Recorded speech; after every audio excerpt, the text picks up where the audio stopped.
नमस्कार, शाम के 6:30 बज रहे हैं। आप देख रहे हैं आपकी न्यूज। मैं हूं आपके साथ मीमांसा मलिक। देश आजाद हुए 70 साल पूरे होने वाले हैं, मगर भारत आज भी अपने हर नागरिक को 2 वक्त का भोजन नहीं दे पा रहा है। भारत में हर साल करीब 70 लाख बच्चे भूख की वजह से मारे जाते हैं। ये एक बहुत बड़ा सच है, लेकिन अब उम्मीद जगी है कि अब ऐसा नहीं होगा। दरअसल 1 नवंबर से भारत सरकार ने पूरे देश में फूड सिक्योरिटी एक्ट को लागू कर दिया है।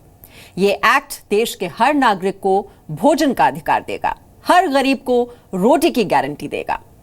यहां आपका यह जान लेना बेहद जरूरी है कि ये फूड सिक्योरिटी एक्ट क्या है। फूड सिक्योरिटी एक्ट की सबसे खास बात है कि इससे देश की 2/3 आबादी को सस्ता अनाज मिलने की उम्मीद है। इस एक्ट से फायदा मिलने वाले परिवारों को 2 दर्जों में बांटा गया है: गरीबी रेखा से नीचे गुजर बसर करने वाले परिवार और सामान्य परिवार। इस एक्ट के तहत गरीबी रेखा से नीचे रहने वाले लोगों को चावल 3 रुपए प्रति किलो और गेहूं 2 रुपए प्रति किलो के भाव से दिए जाने की योजना है, और ज्वार बाजरा जैसे मोटे अनाज 1 रुपए प्रति किलो दिया जाएगा।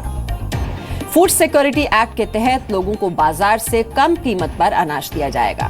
बीपीएल परिवारों में प्रति व्यक्ति 5 किलो, जबकि सामान्य परिवारों में प्रति व्यक्ति 4 किलो अनाज दिया जाएगा। इसके अलावा गर्भवती महिलाओं, बच्चों को दूध पिलाने वाली महिलाएं, 8वीं कक्षा तक पढ़ने वाले बच्चों और बुजुर्गों को पका हुआ भोजन मुहैया करवाया जाएगा। साथ ही स्तनपान कराने वाली महिलाओं को महीने के 1000 रुपए भी दिए जाएंगे। 2 राज्य बचे थे पहले चुनाव के कारण, केरला और तमिलनाडु में, वो भी उन्होंने भी जो है 1 नवंबर से चालू कर दिया है। और अब जो हमारा स्ट्रीमलाइन हो गया है, अब एंड टू एंड कंप्यूटराइजेशन कर करके, और हम सुनिश्चित कर रहे हैं कि किसी भी गरीब को जो है कोई शिकायत नहीं हो, और जो सही व्यक्ति है उसको राशन 2 रुपये किलो गेहूँ, 3 रुपये किलो चावल और 1 किलो मोटा अनाज जो है मिलेगा।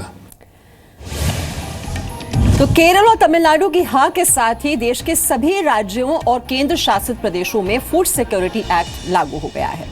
फूड सिक्योरिटी एक्ट का देश के 81 करोड़ 34 लाख नागरिकों को इसका फायदा मिलेगा।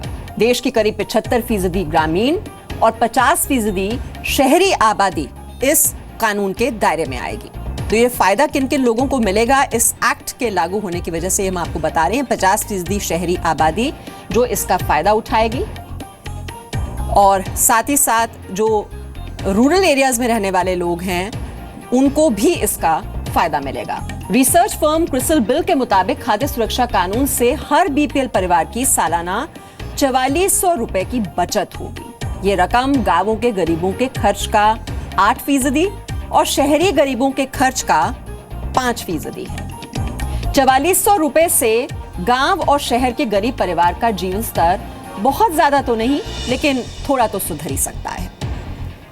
81 करोड़ से ज़्यादा लोगों को जो है, 81.3 करोड़ लोगों को जो है फूड सिक्योरिटी एक्ट के अंतर्गत कवर होना चाहिए, उतना होना चाहिए। जो प्लानिंग कमीशन का, जो पूरे देश में 75% रूरल एरिया में और 50% जो है शहरी एरिया में जो पॉपुलेशन को कवर करने की बात की गई थी, अभी तक 80 करोड़ लोग कवर किया जा चुका है।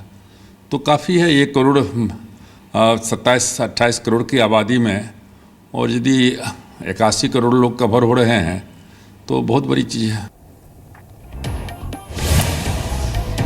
तो खाद्य आपूर्ति मंत्री रामविलास पासवान के मुताबिक 29 राज्यों और 7 केंद्र शासित प्रदेशों में जिनको फूड सिक्योरिटी एक्ट का फायदा मिलेगा, उनका डेटा डिजिटाइज कर लिया गया है। फायदा पाने वालों की पूरी जानकारी पब्लिक डोमेन में मौजूद है।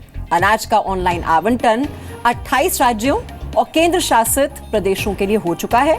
18 राज्यों और केंद्र शासित प्रदेशों के लिए अनाज की सप्लाई पूरी तरह कंप्यूटराइज्ड है।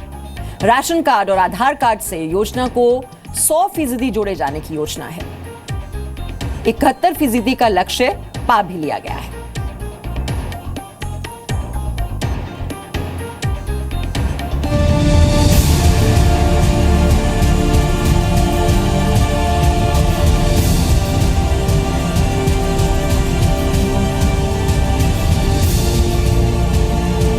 नवंबर से फूड सिक्योरिटी एक्ट देश में लागू हो गया।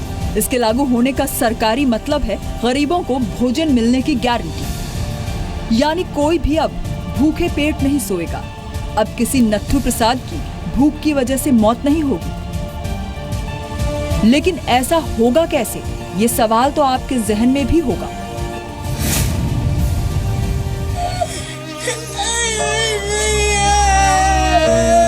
छह महीने पहले मई की ही बात है। अंदर तक झकझोर देने वाली ये तस्वीरें फूड सिक्योरिटी एक्ट के भोजन की गारंटी पर बड़ा सवाल उठा रही हैं। ये सवाल उठाती तस्वीर बुंदेलखंड के बांदा में उस गरीब मजदूर के परिवार की है जिनके घर में अब से 6 महीने पहले पेट की आग मिटाने के लिए एक दाना तक नहीं था। इन्हें भी फूड सिक्योरिटी एक्ट जैसी योजनाओं से आस थी और उम्मीदों का दामन थामकर इस परिवार का मुखिया नत्थू प्रसाद भूखे पेट राशन लेने के लिए सिस्टम की चौखट की तरफ निकला। लेकिन रास्ते में भूख ने उसकी जिंदगी छीन ली। 4 बजे कोटेदार ने पता दिया गल्ला आ रहा बांटने के लिए।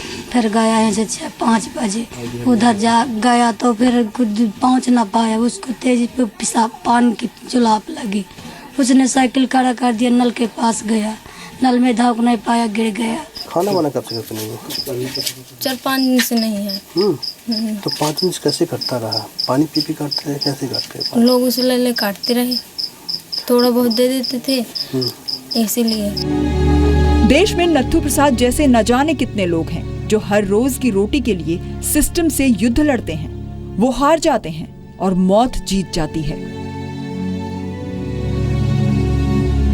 सिस्टम कैसे गला घोंटता है, नत्थू प्रसाद की मौत इसका जीवित उदाहरण है। नत्थू प्रसाद की माली हालत अच्छी नहीं थी। वो भूमिहीन मजदूर था, लेकिन मनरेगा में उसे काम नहीं मिल पा रहा था क्योंकि इस गरीब के जॉब कार्ड पर भ्रष्ट तंत्र का कब्जा था। खाने पीने के लिए जब मजदूरी लगी तो खाया, अन मजदूरी नहीं लगी तो टोला मोहल्ला वाले देते हैं। अब सवाल ये उठता है कि फूड सिक्योरिटी एक्ट से गरीबों को भोजन की मिलने वाली गारंटी कितनी है? ये गारंटी कौन लेगा कि फूड सिक्योरिटी एक्ट लागू होने के बाद कोई नत्थू प्रसाद भूख से नहीं मरेगा? ब्यूरो रिपोर्ट, जी मीडिया। तो फूड सिक्योरिटी एक्ट पर सरकार के लिए सबसे बड़ा चैलेंज है सरकारी खजाने पर बोझ। तो आपको बता दें कि फूड सिक्योरिटी एक्ट पर सरकार को हर महीने कितना खर्च उठाना पड़ेगा। यह है 11,726 करोड़ रुपए प्रति माह। तो ये जो है स्पेंडिंग होगी सरकार की, तो ऐसे में एक बहुत बड़ा चैलेंज होगा कि ये खर्च करने होंगे। अगर हम सालाना इसको कैलकुलेट करें तो ये रकम बनती है 1,40,700 करोड़ रुपए सालाना। तो ये पैसा जो है ये ज्यादा अतिरिक्त लगाना होगा सरकार को। फूड सिक्योरिटी बिल को लेकर सरकार की धनराशि के अलावा कई और चिंताएं भी हैं। जैसे सरकार को ज्यादा अनाज की खरीद करनी पड़ेगी। अब ये अनाज जब ज्यादा खरीदना पड़ेगा तो इसका ये असर हो सकता है कि खुले बाजार में अनाज की किल्लत हो सकती है। साथ ही जो महंगाई दर है वो भी तेजी से बढ़ने की यहाँ पर उम्मीद जताई जा रही है। तो महंगाई दर में अगर तेजी आएगी, बढ़ोतरी आएगी, तो इससे जो आम लोग हैं उनको मुश्किलें और बढ़ सकती हैं। और सार्वजनिक वितरण प्रणाली यानी कि पीडीएस के जरिए बिक्री से काला बाजारी भी बढ़ सकती है। ये एक और बड़ी चिंता है। और सरकारी गोदामों में जरूरी भंडारण की क्षमता नहीं है, यानी कि जो स्टोरेज फैसिलिटीज हैं वो अच्छी नहीं है। और हम दिखाते भी हैं आपको रिपोर्ट्स किस तरह से जो अनाज है वो खुले में सड़ता रहता है, लेकिन उसके लिए उचित जो भंडारण होने चाहिए वो होते नहीं। उसके लिए बहुत बड़ी चुनौतियां थी कि सारे के सारे नाम डिजिटाइज्ड होना चाहिए, एंड टू एंड कंप्यूटराइजेशन होना चाहिए, बेनिफिशरीज का नाम जो है क्या कहते हैं कि तय हो जाना चाहिए। ये बहुत बड़ा चैलेंज था। तो जब हम आए थे उस समय 11 राज्यों में फूड सिक्योरिटी एक्ट लागू था, लेकिन वो भी जो आधे ढंग से था। फिर हम लोग लगातार उस पर चेस करते रहे और नतीजा हुआ कि 1 नवंबर से जो है पूरे देश में लागू हो गया है।